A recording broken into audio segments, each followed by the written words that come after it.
नमस्ते। आयुर्वेद 360 चैनल में आपका स्वागत है। आज हम जो आयुर्वेद के लक्षण की जो सीरीज है उसमें आगे बढ़ते हुए एक टर्मिनोलॉजी के ऊपर बात करेंगे। मोह। मोह एक मानसिक लक्षण है जो ज्यादातर डिसीजेस में भी देखने को मिलता है और जो दोष धातु मल के वृद्धि क्षय लक्षण है वहां पर भी कहीं ना कहीं हमें देखने को मिलता है। तो जरूर पेशेंट में इस तरह के लक्षण को कैसे एलिसिट करना है वो आप तभी कर पाएंगे जब आप मोह शब्द को अच्छे से समझ पाएंगे। तो इस वीडियो को आप जरूर अंत तक देखिए।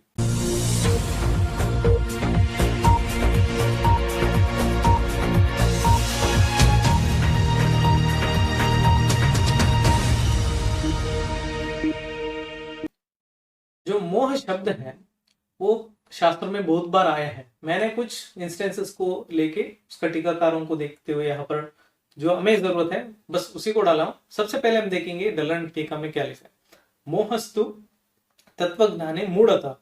मोह तु तत्वज्ञाने मूढ़ता। सो मोह जो है निश्चित रूप से, तू रेफर्स टू निश्चित रूप से, तत्वज्ञाने तत्वज्ञान में, मूढ़ता तत्वज्ञान जो है यहां पर नहीं मिल रहा है। मूढ़ता तत्व क्या है? तत्व ट्रूथ के अर्थ में आता है। सत्य वचन, सत्य, सत्य अनृत। सत्य इज तत्व, असत्य इज और अनृत इज नथिंग बट द अतत्व। सो तत्व जो सही में है, ज्ञान, ज्ञान ये रेफर्स टू द नॉलेज। जो सही नॉलेज है वो एक तरह से आपके शरीर और मनस के नॉर्मलसी को बताता है। लेकिन जब आपको सही नॉलेज नहीं मिल रहा है तो तब हम कहेंगे तत्वज्ञाने मूढ़ता। आपके जो मनस है कहीं ना कहीं भटका हुआ है, इसलिए जब कोई ना कोई ही वहां पर अर्थ है वो पकड़ नहीं पा रहे। जो इंद्रियार्थ है, जो इंद्रियार्थ को परसीव करने के लिए वहां पर दिक्कत होता है। तत्वज्ञाने मूढ़ता। एक एग्जाम्पल के साथ हम इसको समझने का कोशिश करेंगे। मान लीजिए कोई इंसान कोई विषयुक्त द्रव्य को खा लिया, अब वो विषयुक्त द्रव्य जो है काम करना शुरू कर दिया। अब धीरे धीरे जो है ये जो पर्सन है जिसने ये कहा है तो अभी वो कुछ ना कुछ बोलना शुरू कर देगा जो उस टॉपिक से रिलेटेड नहीं है। मतलब आप कुछ बात कर रहे हैं और वो कुछ ना कुछ बोलता रहेगा जो आपके डिस्कशन से रिलेटेड ही नहीं है। आप कुछ पूछ रहे हैं वो कुछ और आंसर दे रहे हैं। तो इस तरह की सिचुएशन जो है बेसिकली तत्वज्ञाने मूढ़ता, जो वहां पर चल रहा है सही से, जो वहां पर सिचुएशन है वो उनको समझ ही नहीं आ रहा है। वो कुछ और आंसर दे रहा है, कुछ और देख रहा है, उनके मन में कुछ और चल रहा है। तो ये एक एग्जाम्पल है। दूसरा एग्जाम्पल आपने देखे होंगे, आपके साथ भी कहीं ना कहीं हुआ होगा, फिजियोलॉजिकली भी कभी कभी हो जाता है।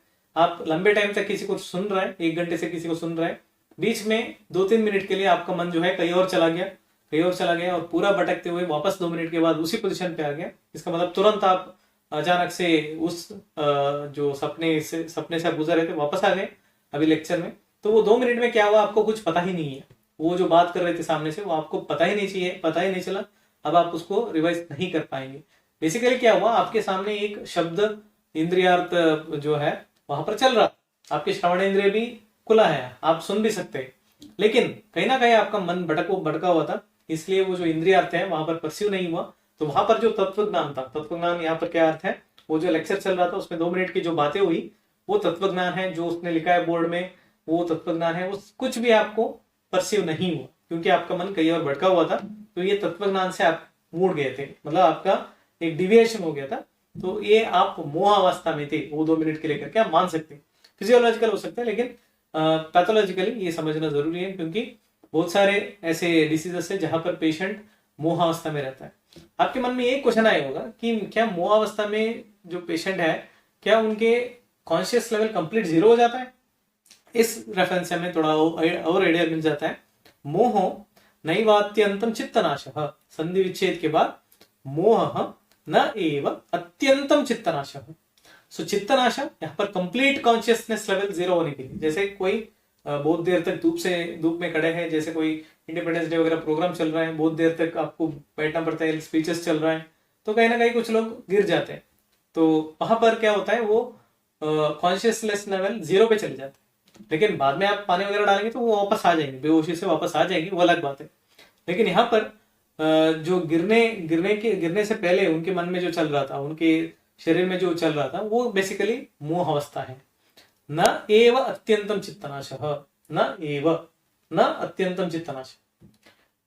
अत्यंत चित्तनाश नहीं है, इसका मतलब कहीं ना कहीं कॉन्शियसनेस लेवल कम हुआ है लेकिन कंप्लीट नहीं गया। जैसे मान लीजिए अगर मैं 10 पॉइंट दे दूं कॉन्शियसनेस के लिए और मैं 0 बोलूं अनकॉन्शियस या कंप्लीट 0 कॉन्शियसनेस लेवल के लिए, तो मान लीजिए कहीं इसके बीच में है, कहीं 5 में है, कहीं 6 में है। तो ये जो नंबर है मैं बता रहा हूँ, ये आपके बीच वाला स्टेज है जब मोह अवस्था को हम समझ सकते हैं। हालांकि ये सारे समझने के लिए आजकल के जो कंटेम्प्रेरी साइंस है, एक ग्लासगो स्केल को निकाला है, उससे हमें पता चल जाता है कि किस स्टेज की कॉन्शियसनेस लेवल चल रहा है। तो सारी चीज आप ग्लासगो स्केल इसके ऊपर एक बार पढ़ के समझ सकते, खुद ही समझ सकते, और आगे हम जब कोई CNS एग्जामिनेशन लेंगे तो तब उसका एक उल्लेख करेंगे।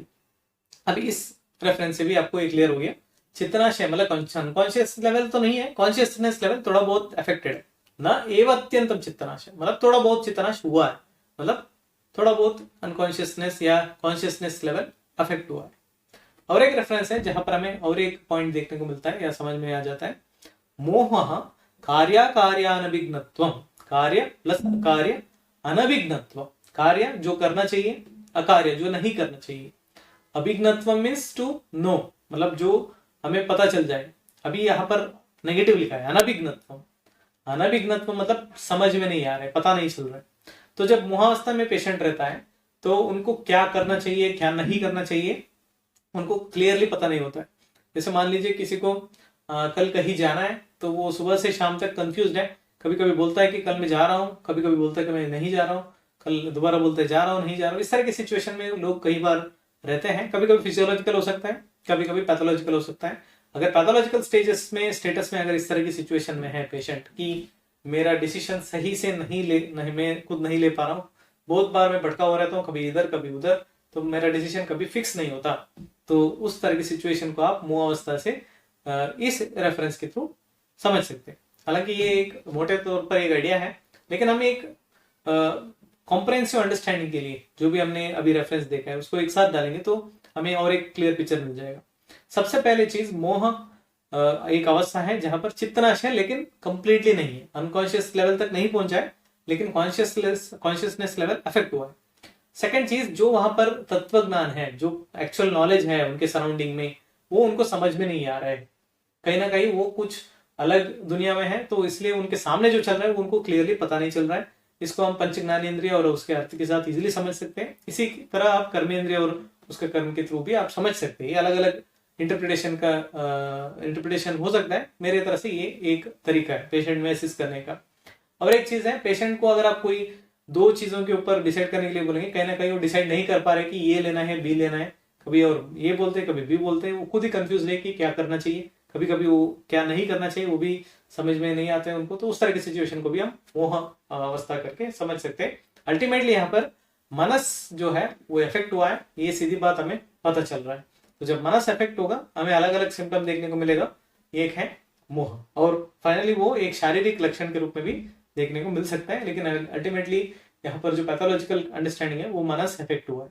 तो इस तरह के अलग अलग सिम्टम्स को अगर आपको समझ रहे हैं तो जरूर आप लिंक्स देखिए, डिस्क्रिप्शन में देखने को मिल जाएगा, जरूर उसमें आप डिटेल में देख सकते हैं। अगली वीडियो तक धन्यवाद।